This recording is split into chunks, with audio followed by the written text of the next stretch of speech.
The Skorpion G is a Tier 8 German premium tank destroyer, a vehicle known for its high alpha, great DPM, fantastic accuracy, and pretty solid mobility. And in today's video, we are going to be taking a look at a Czechoslovakian version of the Skorpion G, the Shrek TVP. I am very excited for this tank, and also a little nervous, but I'm more excited. The reason I'm nervous is because this is an absolute menace to society on World of Tanks PC. I cannot tell you how many games I played in lightly armored vehicles, and I would get absolutely mauled by this vehicle's high pen HE and just insane levels of DPM. Now, this vehicle doesn't have as much DPM as it has on PC, but it's still pretty nasty, and I'll be breaking into everything you're going to need to know in today's video. Let's start off with its mobility. It reaches a top speed of 50. That's pretty dang good. That's actually really good, especially when you pair that with a power to weight of 17.3. It means that this vehicle is easily going to be able to accelerate up to its top speed, and yeah, that's actually pretty nice. But that makes sense because the vehicle only weighs in at 22 tons. It's basically the lightest tier 8s that you're going to find, which is not great for the vehicle's overall health. It means that you're going to get rammed pretty easily and probably get ripped apart. But as long as you know how to drive this vehicle and you stay further back, I'd expect you'll still do a-okay. But yeah, in terms of armor, you can imagine it's not going to be very good, which we'll break into a little bit later. The traverse speed of this vehicle is 50 degrees a second, which is stupid fast, and it also has a fully traversing turret. This isn't like a T-28 prototype where it goes, a certain degree to the left or to the right, same for the E4. This turret can go all the way to the back and all the way around. That actually is really nice for the playstyle. It means that you can keep your head on a swivel at any moment, and you can just bonk a lot of people. And the turret, by the way, isn't that slow.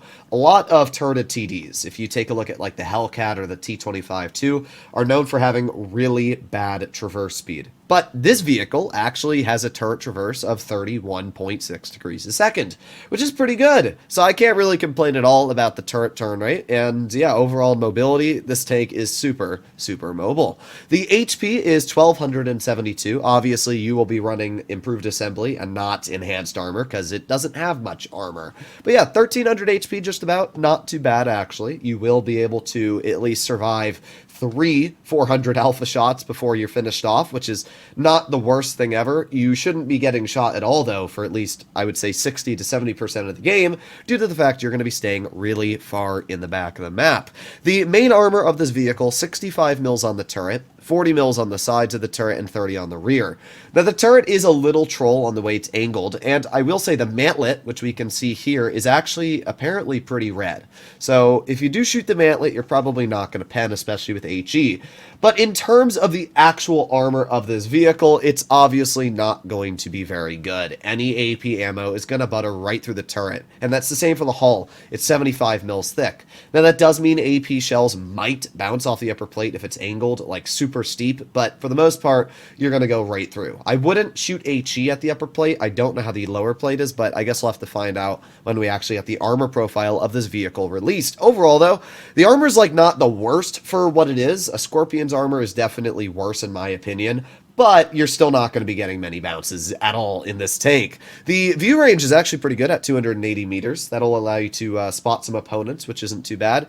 Camo, actually a bit disappointing to be real. Only 47% while stationary and 42. I mean, it's very close while stationary and moving, but that's because the base camo is pretty mediocre. The moving camo is pretty good, though. So it's kind of like a light tank in terms of camo, but unfortunately it's quite a bit worse in the actual base values. The damage per minute of this vehicle is 3,156. That is incredible, and that would make it one of the highest damage per minute tier 8s in the game. So yeah, that's pretty nasty. The reload is only 5.9 seconds, which is also pretty nasty. The average pen is 250 on the standard, which is pretty nice. This is running gun rammer, and 311 on the heat, which is also really solid. You're probably not going to need to run calibrated shells on this vehicle. I might, but I don't think you're going to need to. The vehicle has 310 damage per shot, 260 on the heat, and 390 on the HE. It also has some decent HE pen at 65 mils. Running Cali, you can probably get that up to about 74, 75. That's actually pretty devastating. If you get lightly armored vehicles, you're actually just going to eat them for breakfast, which is It's super, super scary to think about. Overall, the gun on this tank is insane, and the aiming time doesn't lie either. It's only 3 seconds. Look at the dispersion. It is 0.289. And if we take a look at the equipment, that is not refined gun. That is V-stabs. So yeah, this tank is incredibly accurate in terms of the gun. It's actually insane. So I'm really, really excited for this vehicle. Gun depression-wise, the vehicle sits only at 6 degrees, which is okay, but it's not the end of the world. You are a tank destroyer, you have no armor, so you're not going to be sitting in the front line as it is. You're going to be staying further back, probably 100 to 200 meters behind even your team. So I don't really think the gun depression is going to be too much of a problem. It's the same thing for the Skorpion. I think the Skorp only has 6 degrees if I'm not mistaken. So yeah, while it is pretty lackluster, it shouldn't be the end-all or be-all of this tank. So, taking a look at the overall statistics of this vehicle, it actually seems like it's going to be incredible. 3,156 DPM alone makes this, as I said earlier, one of the highest damage per minute tier 8s in the game. The fact that its armor is somewhat resistant to HE is going to be really solid, and the fact that it has great mobility is going to allow it to easily flex in and out of positions, depending on how the team is performing. I think the nastiest part about this tank, looking at all the stats though, is the very solid aiming time paired with its absolutely incredible dispersion. 0.281 is insane. There's really no tanks I'm aware of at tier 8 that have this good base dispersion.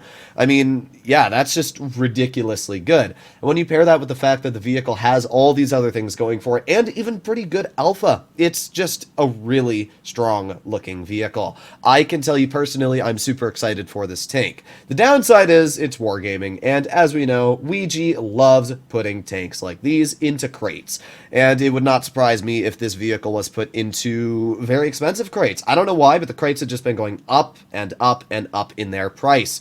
It's a little disappointing because it means getting what used to be, you know, a fairly fun tier 8 was maybe only like 30, 40 bucks. Nowadays, to get guaranteed is more like $100, which is a little stupid in my opinion. I don't know what to say. So my advice when this tank does get released, I wouldn't buy it if it's in crates. Obviously, I'll have a video up at the time, but just in case you wanted to jump the gun and buy it before I posted the video, I still wouldn't recommend to get this tank in crates. It looks really fun, but at the end of the day, it's just another tier 8 premium, and just don't waste your money on it if it's in crates.